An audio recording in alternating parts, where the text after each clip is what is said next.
नमस्कार प्रणाम। हम हई पवन पांडे रहो सबके गोड़ छुके गोड़ लगाता नहीं।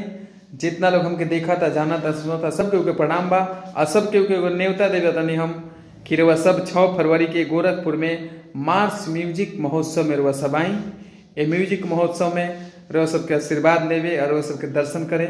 हमनी के पूरा भोजपुरिया टीम के साथे हम भी वो मार्स म्यूजिक महोत्सव में रउआ सबके बीच में रहब, रउआ सबके देखब, रउआ सबके दर्शन करब और अपने मुखारबिन से कुछ कहब भी जरूर कहब। तो रउआ सब जरूर आई मार्स म्यूजिक महोत्सव और एक के सपोर्ट करी दिल से अपना भोजपुरी के गौरव।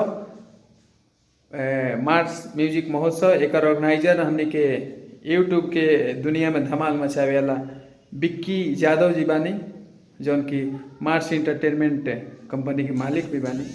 तो रउआ सब अपन प्यार दुलार आशीर्वाद बनाए ले रही मार्स म्यूजिक महोत्सव पे और बिक्की भाई पे और हमनियों पे बनौले रही।